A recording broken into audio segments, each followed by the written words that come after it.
Yes, coach. So, the session from Wednesday. Start with the muscle snatches. As you can see, the 60 just fucking flew. Trying to find that heavy double without grinding. I'm actually starting to enjoy the muscle snatches. I don't think muscle snatches enjoy it for me. Bit hit and miss, but to be fair, I've only really been religiously doing muscle snatches for like the past 3 weeks, is it? 4 weeks? But so this is the 70 for the double. It's what I hit last week. I wanted to get more than it. Felt it moved pretty good. So like, cool, let's go 75. And then like an absolute fucking retard, I do that. I try it again. I get the first one, there's a bit of a grind, and obviously I step forward, so I knew I couldn't class this as my heavy double without a grind. I'm like, cool, let's switch on, let's just try and get the second, make it cleaner, but wet flannel. So I went for the 72, and then I fucked the first one up, I take a minute break, and then end up coming back, move it way better, just to score a 2 kilo PB, which I'm pretty happy about. Yeah, it's moving alright, I suppose. So then we move on to the no foot power snatches. Obviously I had a bit of a nightmare at the start, more so because I was struggling to catch at pow height with my toes forward. I kept getting pushed down to my hamstrings and my calves. So I was like, well, I can do it easy with my feet in a more wider toed out squat stance, but then, because obviously I've not pulled in that position for so long, it was somewhat alien. So I like the pull would then become the limiting factor, so I decided, okay, let's just pull normally and just catch there and just actually fucking try it. And it worked out alright, as you can see. Built up to 70 and I started the RP 6 and 7s from there. And then after I do a couple of sets, I'll be like, okay, let's add a little bit more weight on. I don't know why I thought it was 74, it was 73 I built to.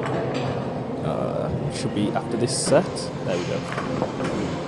So you can see I'm stopping at a decent height. What I'm noticing is I'm basically just having to really push with my legs way earlier after I've like turned the bar over. And I can feel a lot of stress in my quads as I do that. Obviously I've got a bit of a torso lean. I don't know if that's a good or bad thing, but I'm just pushing the bar behind my head to compensate for that. My shins aren't exactly vertical. Obviously I'm actually dorsiflexing somewhat. So I'm not overly concerned about that torso lean, because I suppose that's just the nature of the stance I've got with it.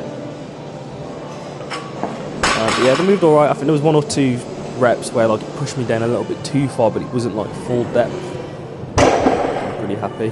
I'm still enjoying this start position as well, like the toes forward, bottoms up sort of thing. I really am enjoying it on my snatch. One thing I think I do need to perfect with it though is the foot pressure. I am trying my best to get onto the heel. As you can see there, my toes lift up. That wasn't too bad there. As you can see there, like, too late now. But essentially, I put the weight in my heel. You'll see my toes come up, but sometimes the weight will just dump back onto the toes the moment I start pulling. That last one, it wasn't so bad. It looked like it stayed in the heel all right.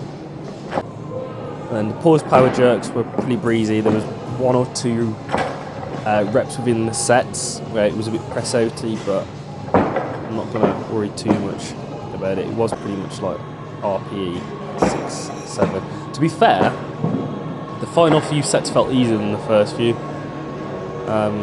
which happens sometimes.